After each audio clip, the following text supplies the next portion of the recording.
Halo teman-teman, perkenalkan saya Inka dari kelompok 3 yang beranggotakan dengan 1 Inka oleh saya sendiri, 2 Fani, 3 Aura, 4 Riris, 5 Andika, 6 Dimas, dan 7 Ridu. Di sini kami dari kelompok 3 akan membahas tentang teknologi digital pada bab 9. Teknologi digital. Yang pertama, kita akan membahas tentang transmisi data yang meliputi A. Data mengalir melalui peralatan. B. Jenis hubungan. Yang kedua, media transmisi data yang terdiri atas A. Transmisi menggunakan kabel. B. Transmisi tanpa menggunakan kabel. Ketiga, jenis transmisi data yang terdiri atas A. Transmisi analog dan B. Transmisi digital. Dan keempat, kita akan membahas tentang penyimpanan data yang meliputi A. Hard disk, B. Flash disk, C. DVD, dan D. Cloud storage.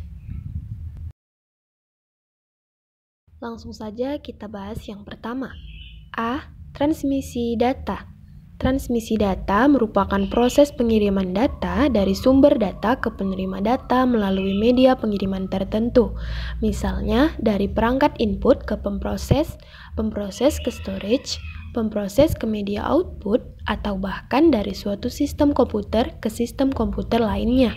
Dua faktor yang mempengaruhi suatu keberhasilan dari suatu transmisi data, yaitu kualitas sinyal yang ditransmisikan dan karakteristik media transmisi. Berikut klasifikasi transmisi data. A. Bagaimana data mengalir melalui peralatan. B. Jenis hubungan fisik. Dan C. Jenis waktu yang digunakan untuk transmisi. 1. Bagaimana data mengalir melalui peralatan. Simplex. Simplex adalah transmisi data di mana data hanya mengalir dalam satu arah pada jalur komunikasi data. Biasanya jarang dipakai untuk sistem komunikasi data, contohnya radio dan TV. Half duplex. Half duplex adalah transmisi data di mana data dapat mengalir dalam dua arah pada jalur komunikasi data dengan kondisi saling bergantian.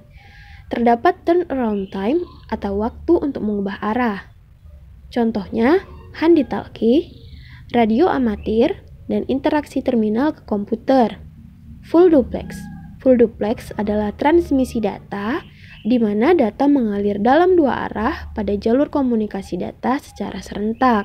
Contohnya, telepon, perpindahan data dari komputer ke komputer. 2. Jenis hubungan fisik. Transmisi data lewat channel transmisi dapat berbentuk mode transmisi paralel atau parallel transmission atau mode transmisi seri, serial transmission. A. Transmisi paralel atau parallel transmission. Pada mode transmisi paralel, semua bit dari karakter yang diwakili oleh suatu kode ditransmisikan secara serentak satu karakter. Atau tiap saat pengiriman secara paralel menggunakan metode handshaking, yaitu suatu metode yang digunakan untuk mengakomodasi ketepatan waktu pengiriman data. Misalnya, bila digunakan kode ASCII, maka dibutuhkan sebanyak 8 channel untuk mentransmisikan sekaligus 8 buah bit satu karakter kode ASCII. Berikut kerugian transmisi paralel. A. Biaya kabel agak mahal. Karakteristik media harus baik. B. Untuk jarak pendek, karena ada proses pelemahan sinyal atau sinyal alternation. C. Rentan terhadap gangguan transmisi berupa noise. D. Masalah SKIW efek yang terjadi pada sejumlah pengiriman bit secara serentak dan tiba pada tempat yang dituju dalam waktu yang tidak bersamaan. Umumnya tidak digunakan untuk hubungan antar komputer. Biasanya digunakan untuk menghubungkan komputer dengan pencetak berkecepatan tinggi atau disk drive yang berkecepatan tinggi dan panjang kabel relatif pendek. B. Transmisi seri atau serial transmission. Transmisi secara seri merupakan mode transmisi yang umum dipergunakan. Paling umum digunakan untuk komunikasi antar komputer. di mana masing-masing bit dari suatu karakter dikirimkan secara berurutan, yaitu bit per bit, satu diikuti bit berikutnya. Penerima kemudian merakit kembali arus bit-bit yang datang ke dalam bentuk karakter. 3. Jenis waktu yang digunakan untuk transmisi. A. Transmisi asinkron atau asynchronous transmission. Asynchronous transmission merupakan transmisi dari data yang ditransmisikan satu karakter tiap waktu yang tertentu. Digunakan untuk komunikasi komputer dan terminal. Merupakan transmisi kecepatan tinggi. Pengirim dapat mentransmisikan karakter-karakter pada interval waktu yang berbeda, atau dengan kata lain tidak harus dengan waktu yang sinkron antara pengirim satu karakter dengan karakter berikutnya. Tiap-tiap karakter yang ditransmisikan sebagai satu kesatuan yang berdiri sendiri dan penerima harus dapat mengenal masing-masing karakter tersebut. Untuk mengatasi hal ini, maka masing-masing karakter diawali dengan suatu bit-bit tambahan, yaitu start bit yang berupa nilai bit 0 dan stop bit yang berupa nilai bit 1 diletakkan pada akhir masing-masing karakter. B. Transmisi sinkron atau synchronous transmission. Synchronous transmission merupakan transmisi dari data yang ditransmisikan dalam sebuah frame yang memuat sejumlah bit data, di mana waktu pengiriman bit-bit sumber pengirim atau source harus sinkron sesuai dengan waktu penerimaan bit-bit yang diterima oleh penerima atau receiver. Sebuah frame dibatasi oleh karakter pembatas awal atau start frame dan pembatas akhir end frames. Kedua pembatas tersebut memiliki rangkaian bit yang mengindikasikan awal dan akhir paket yang masing-masing nilainya 2 bits. Sebuah frame dapat berisi data sampai 64.000 bits data. Perbandingan asynchronous dengan synchronous. Asynchronous transmission lebih aman dibandingkan dengan synchronous transmission. Pada asynchronous transmission, bila suatu kesalahan terjadi pada data yang ditransmisikan hanya akan merusak sebuah karakter saja. Sedangkan pada synchronous transmission akan merusak satu blok dari data. Akan tetapi, asynchronous transmission kurang efisien dibandingkan dengan synchronous transmission karena diperlukannya bit-bit tambahan untuk tiap-tiap karakter, yaitu start bit dan stop bit. Misalnya, akan ditransmisikan suatu blok data yang terjadi dari 250 karakter ASCII. Pada synchronous transmission, hanya dibutuhkan beberapa karakter control scene yang mendahului blok suatu data. Diasumsikan dipergunakan dua buah karakter control scene, maka jumlah keseluruhan bit yang ditransmisikan dengan cara synchronous transmission adalah sebanyak 250 karakter kali 8 bit tiap karakter sama dengan 2000 bit. Bit karakter control scene kali 8 bit tiap karakter sama dengan 16 bit tambah total bit yang ditransmisikan sama dengan 2016 bit. B. Media transmisi data. Media transmisi data adalah jalur fisik yang menghubungkan antara sisi pengirim dan sisi penerima. Fungsinya adalah sebagai jalur lintas data dan distribusi informasi, menghubungkan satu terminal dengan terminal lain, menghubungkan antara terminal dengan server, dan menghubungkan satu terminal dengan suatu peripheral. Kriteria jenis media transmisi. Kecepatan pengiriman data. Setiap media transmisi memiliki kemampuan yang berbeda untuk membawa data dengan kecepatan tertentu. Atau dengan kata lain, setiap media transmisi memiliki kapasitas kanal yang berbeda-beda. Bandwidth. Kapasitas kanal dipengaruhi oleh besarnya bandwidth yang dimiliki oleh media transmisi. Jarak transmisi. Jarak transmisi terkait dengan adanya atenuasi atau pelemahan sinyal. Di dalam proses komunikasi data, semakin tinggi atenuasi, maka jarak transmisi akan semakin pendek. Pertimbangan memilih media transmisi. 1. Harga dan ketersediaan media transmisi. 2. Performance jaringan yang dikehendaki. 3. Kemampuan jaringan menghadapi gangguan. 4. Bandwidth dan jangkauan jarak yang hendak dicapai. 5. Kecepatan transmisi yang dibutuhkan. Secara garis besar, ada dua kategori media transmisi, yakni guide atau terpandu dan unguided atau tidak terpandu. Media transmisi yang terpandu maksudnya adalah media yang mampu mentransmisikan besaran-besaran fisik lewat materialnya. Contohnya, kabel twisted pair, kabel koaksial, dan serat optik. Media unguided mentransmisikan gelombang elektromagnetik tanpa menggunakan konduktor fisik seperti kabel atau serat optik. Contohnya adalah gelombang radio dan infrared. Media yang dapat mentransmisikan data. Data yang ditransmisikan dapat melalui 3 media. Yang pertama, copper media atau media tembaga. Kedua, optical media atau media optik. Ketiga, wireless media atau media tanpa kabel, yang dikelompokkan dalam 2 bagian. Yang pertama, kabel atau wired, contohnya koaksial, twisted pair, fiber optik. Kedua, tanpa kabel atau wireless, contohnya infrared, bluetooth, dan radio. Kabel koaksial memiliki konduktor tembaga tunggal pada pusatnya. Lapisan plastik menyediakan insulasi antara konduktor pusat dan jalinan metal di sekelilingnya. Jalinan metal memblokir berbagai interferensi elektromagnetik dari luar. Kabel jenis ini juga biasa digunakan untuk antena televisi. Berikut jenis-jenis kabel koaksial. A. Thick koaksial. Maksimum panjang kabel per segmen adalah 1640 feet atau sekitar 500 meter. Setiap ujung harus diterminasi dengan terminator 50 ohm. B. Thin koaksial. Panjang maksimal kabel adalah 1000 feet atau 185 meter per segmen. Setiap ujung kabel diberi terminator 50 ohm. C. Jenis transmisi data. 1. Transmisi analog. Transmisi analog merupakan suatu kegiatan mengirim informasi melalui media transmisi fisik melalui bentuk gelombang. Data ditransmisikan melewati gelombang pembawa, yaitu gelombang sederhana yang hanya bertujuan untuk mengangkut data dengan modifikasi salah satu karakteristiknya, yaitu amplitude dan frekuensi atau fasa.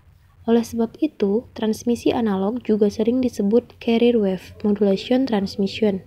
3 jenis transmisi analog dapat dibedakan berdasarkan pada parameter gelombang pembawa mana yang divariasikan, sebagai berikut ini. 1. Transmisi dengan modulasi amplitude gelombang carrier. 2. Transmisi dengan modulasi frekuensi gelombang carrier. 3. Transmisi dengan modulasi fase gelombang carrier. Selain dari itu, ada 2 jenis transmisi analog yang berdasarkan jenis datanya, yaitu A. Transmisi analog, data analog. Jenis transmisi ini mengarah pada skema di mana data yang akan dikirimkan memang sudah di dalam bentuk analog. Jadi, untuk mengirimkan sinyal ini, DCTE harus terus membawa sinyal yang akan dikirim dan gelombang pembawanya, sehingga gelombang yang akan ditransmisikan akan menjadi kombinasi dari gelombang pembawa dan sinyal yang akan dikirim. B. Transmisi analog, data digital. Ketika data digital tampak di tempat kejadian, sementara sistem transmisi masih analog, maka kita perlu menemukan alat yang mentransmisikan data digital secara analog. Solusi untuk masalah ini ialah modem atau modulator-demodulator. Peran yang dimilikinya adalah A. Ketika transmisi untuk mengkonversi data digital atau urutan biner 0 dan 1 menjadi sinyal analog atau variasi kontinu dari besaran fisik. Proses ini disebut juga modulasi. B. Ketika menerima, mengubah sinyal analog menjadi data digital. Proses ini disebut juga demodulasi. 2. Transmisi digital. Transmisi digital merupakan pengiriman informasi melalui media komunikasi fisik dalam bentuk sinyal digital. Sinyal analog harus didigitalkan terlebih dahulu sebelum dikirim. Namun, karena informasi digital ini tidak dapat dikirim langsung dalam bentuk 0 dan 1, dikodekan terlebih dahulu dalam bentuk sinyal dengan 2 keadaan. Misalnya, perbedaan tegangan antara 2 kawat ada atau tidaknya cahaya. Transformasi informasi biner menjadi sinyal 2 arah dilakukan oleh DCE yang dikenal sebagai baseband decoder. Berikut ini adalah perbedaan antara transmisi analog dan digital, yaitu 1. Sinyal digital lebih tahan noise atau gangguan daripada sinyal analog. sehingga lebih jernih bila digunakan untuk komunikasi. Hal itu terlihat dari percobaan dari bunyi yang dikeluarkan kedua transmisi yang berbeda. 2. Pada transmisi digital lebih jernih daripada transmisi analog. Pada transmisi analog, nilainya sulit dijangkau, sedangkan transmisi digital sudah pasti 0 dan 1. Hal itu dapat dilihat pada transmisi cahaya lampu indikator sulit diketahui nilainya, sedangkan pada transmisi digital yaitu komunikasi Morse yang menghasilkan cahaya yang berkedip-kedip, yaitu yang menunjukkan sinyal digital 1 atau 0. 3. Pada analog, hasil yang dihasilkan kurang dapat dibaca dibandingkan dengan digital yang hasilnya pasti. 4. Sistem data analog digunakan bila diperlukan kurang dapat dibaca dibandingkan dengan digital yang sudah hasilnya pasti. 5. Sistem daya analog digunakan bila diperlukan lebar bidang yang lebar atau ketelitian yang lebih rendah bisa ditoleransi. Sedangkan sistem digital digunakan bila proses yang akan dimonitor berubah secara perlahan atau lebar bidang sempit, dan bila diperlukan ketelitian tinggi dan biaya yang rendah untuk setiap saluran. 6. Mendesain suatu transmisi digital relatif lebih mudah dibandingkan dengan mendesain sistem transmisi analog yang sama. Hal itu terlihat ketika praktikum merangkai rangkaian transmisi analog lebih rumit dan lama dibandingkan dengan transmisi digital. 7. Pada transmisi analog, makin tinggi gain analog receiver, maka feedback semakin besar, sedangkan pada transmisi digital, semakin besar signal generator frekuensi, maka semakin cepat cahaya berkedip, dan perlahan-lahan menjadi 0. Selanjutnya, 4. Media penyimpanan data. Komputer data storage atau penyimpanan data komputer adalah media yang digunakan dengan fungsi untuk penyimpanan berbagai macam data digital yang tersedia pada perangkat komputer dengan waktu tertentu sehingga dapat dibaca dan dibuka kembali untuk diproses ulang pada perangkat. Untuk saat ini, media penyimpanan komputer terbagi menjadi 3 kategori, yaitu media penyimpanan magnetik, magnetic disk, media penyimpanan optikal, optical disk, dan media penyimpanan awan, cold storage. Dan selanjutnya akan saya bahas ketika kategori tersebut secara detail, jenis-jenis, dan juga beserta contoh dari setiap kategori tersebut. Macam-macam media penyimpanan data. 1. Penyimpanan magnetik atau magnetic disk. Penyimpanan magnetik merupakan media penyimpanan yang termasuk ke dalam penyimpanan sekunder atau secondary storage yang paling banyak dipakai pada sistem komputer modern. Berikut kelebihan dan kekurangannya. Kelebihannya, kapasitas penyimpanan pada media ini lebih besar dari media penyimpanan lainnya, bahkan sudah mencapai petabyte dan kecepatan akses datanya tinggi. Kekurangan, harganya lebih mahal jika dibandingkan dengan media penyimpanan lainnya.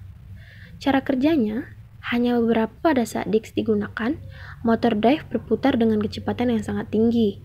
Ada sebuah read-write head yang ditempatkan di atas permukaan piringan tersebut. Permukaan disk terbagi atas beberapa track yang masih terbagi lagi menjadi beberapa sektor. Cakram fixed head memiliki satu head untuk tiap-tiap track, sedangkan cakram moving head atau sering dikenal dengan nama cakram keras hanya memiliki satu head yang harus dipindah-pindahkan untuk mengakses dari satu track ke track yang lainnya. Macam-macam media dari magnetic disk. 1. Disket. Perhatikan gambar disket berikut. Pada tahun 1969, floppy disk pertama kali diperkenalkan. Saat itu, hanya bisa membaca atau read-only. Jadi, ketika data tersimpan, tidak dapat dimodifikasi maupun dihapus. Ukurannya 8 inch dan dapat menyimpan data sekitar 80 KB. 4 tahun kemudian, floppy disk atau disket yang sama muncul dan dapat menyimpan data sebanyak 256 KB. Selain itu, memiliki kemampuan dapat ditulis kembali atau readable. Perkembangan selanjutnya, pada tahun 1990, lahirlah disk dengan ukuran 3 inci yang dapat menyimpan data sekitar 250 MB atau biasa disebut juga zip disk.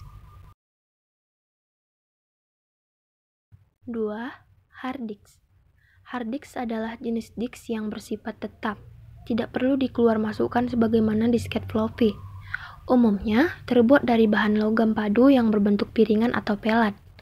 Sebuah hard disk biasanya terdiri dari lebih satu piringan atau lempengan yang dilapisi dengan oksida besi.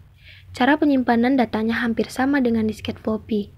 Bahan hard disk yang keras dan kapasitas simpanannya yang lebih besar juga membedakannya dari disket floppy yang bahannya relatif elastis. 3. Flash disk. Flash disk adalah piranti penyimpanan dari floppy drive jenis lain dengan menggunakan kabel interface jenis USB atau Universal Serial Bus. Flash drive ini bisa dibaca dan ditulis, sangat praktis dan ringan dengan ukuran berkisar 50 x 15 x 6 mm. Bahkan untuk saat ini, ukurannya semakin kecil dengan kapasitas yang jauh lebih besar, hingga mencapai 1 TB. 2. Penyimpanan optikal atau optical disk. Penyimpanan optikal adalah media yang menyimpan data komputer yang dapat ditulis dan dibaca dengan menggunakan laser bertenaga rendah. Kelebihan dan kekurangannya. Kelebihannya, beratnya lebih ringan dari beberapa media penyimpanan magnetic disk. Kekurangannya, kapasitas memorinya lebih kecil dari magnetic disk dan jika tergores maka resikonya data tidak akan terbaca. Cara kerjanya, media penyimpanan tersebut berputar dengan sangat kencang. Putaran tersebut mempengaruhi kecepatan transfer data dengan membaca data melalui optik yang berada pada perangkat pembacanya. Macam-macam media dari magnetic disk. 1. DVD atau digital video disk. DVD adalah generasi lanjutan dari teknologi penyimpanan dengan menggunakan media optik disk. DVD memiliki kapasitas yang jauh lebih besar daripada CD-ROM biasa, yaitu mencapai 9 GB. Teknologi DVD ini sekarang banyak dimanfaatkan secara luas oleh perusahaan musik dan film besar, sehingga menjadikannya sebagai produk elektronik yang paling diminati dalam kurun waktu 3 tahun sejak diperkenalkan pertama kali. Perkembangan teknologi DVD-ROM pun lebih cepat dibandingkan CD-ROM 1 kali DVD-ROM, memungkinkan rata-rata transfer data adalah 1321 MB per sekon dengan rata-rata bus transfer 12 MB per sekon. 3. Penyimpanan awan atau cold storage. Penyimpanan awan merupakan media yang masih tergolong baru. Media ini bersifat online dan tidak menggunakan kapasitas data memori pada perangkat, karena mereka menggunakan penyimpanan yang terdapat pada internet. Berikut kelebihan dan kekurangan dari penyimpanan awan. Kelebihannya, tidak memerlukan perangkat untuk menyimpan data. Kekurangannya, sering terjadi kesalahan pada server dengan risiko data akan hilang dan juga dikenakannya akses koneksi data. Berikut adalah cara kerjanya. Cara kerjanya ialah untuk dapat menyimpan data pada media ini, kita diharuskan untuk mengunggah file tersebut. Dan untuk mengambil data, kita harus mengunduh file tersebut. Oke teman-teman, mungkin itu sajalah yang dapat saya sampaikan pada presentasi tentang teknologi digital pada bab 9 kali ini. Thanks for watching. Mohon maaf bila terdapat banyak kekurangan dan juga penyuaraan yang kurang jelas dan kurang jernih. Terima kasih.